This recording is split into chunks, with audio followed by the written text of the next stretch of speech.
Hi, I'm Kim Warren and welcome to this short course on how to manage and exploit intangible factors.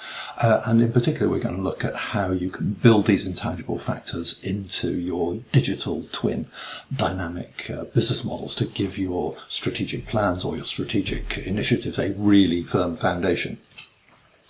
Now, we all know, don't we, that soft factors are really important in our business. That our reputation in the marketplace matters. The motivation and the skills and commitment of our staff is really important to strong performance. And we go to great lengths to measure these things all the time with customer surveys and staff surveys and so on. But the tricky bit comes when we get to think about, well, what exactly are we going to do about these? And that's a bigger question than just, oh, this is the thing we've got to do. We've got to figure out how much of what to do over time and what difference that will make to the way that the business develops and the performance that it delivers. So that question of what to do about intangible factors is both important and complex.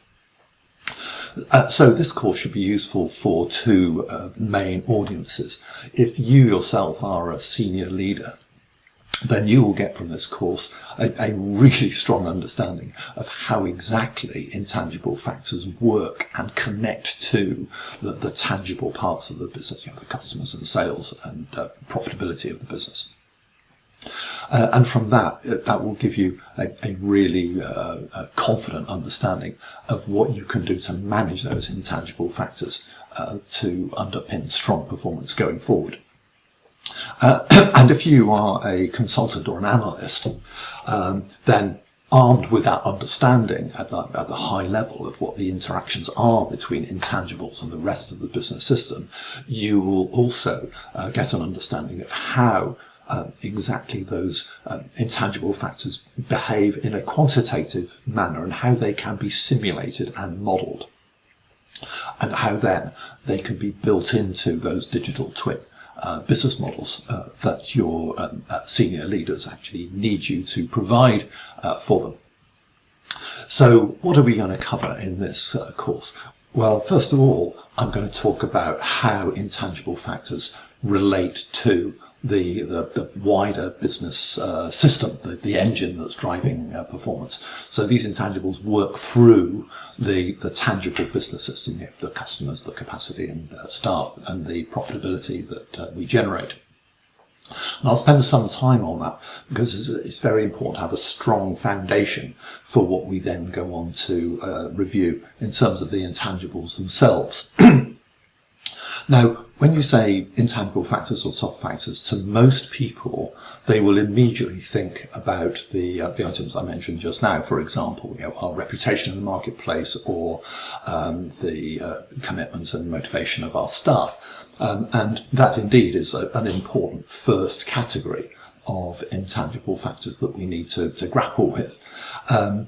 But there are two other categories, and the second of these is concerned with information-based intangibles. Now, that might be simple data about our customers, data about our staff, maybe data about our marketplace or our competitors, but there are some slightly more complex and sophisticated information categories that we also need to think about. One concerns the procedures and processes that we follow to get things done. And at a higher level still, there is more complex knowledge that is held by various teams around the business. Knowledge that enables them to do key things that we need done, to do them well. So there's a kind of hierarchy of more strategic and more sophisticated information-based intangibles. And then the third category concerns things to do with quality factors.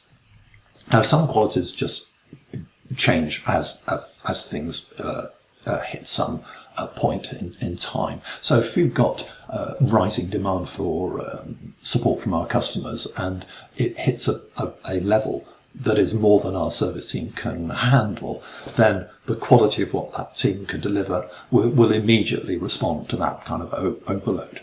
But there are other quality-related factors that we work on over time. We build them up. So, for example, we work to improve the functionality of our products or services. The things that our products and services can actually do for our customers.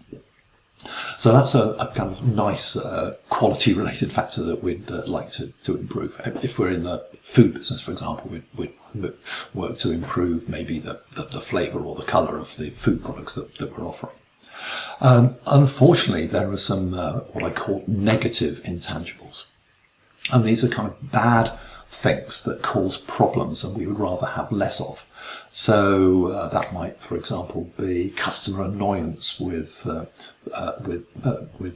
persistent poor service support. So we'd rather our customers were less annoyed rather than more annoyed. And another common example concerns bugs in software support systems for our business. We commit effort to work off those bugs and reduce that problematic feature of that software. And those intangibles have a slightly unfortunate characteristic, which is that they can lead to what we call threshold effects. So everything seems to be bumping along perfectly happily, but we aren't perhaps realizing that one of these negative intangibles is building up and up and up until finally the point comes where, let's take customer annoyance with service quality.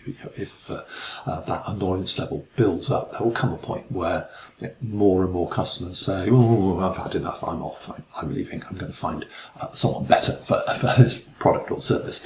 So those thresholds are tricky and can cause nasty surprises for your business and its performance. And then I'm going to end with a short segment where we can talk about some next steps that you might take if you really want to get a grip of how these intangible factors work and what to do about them.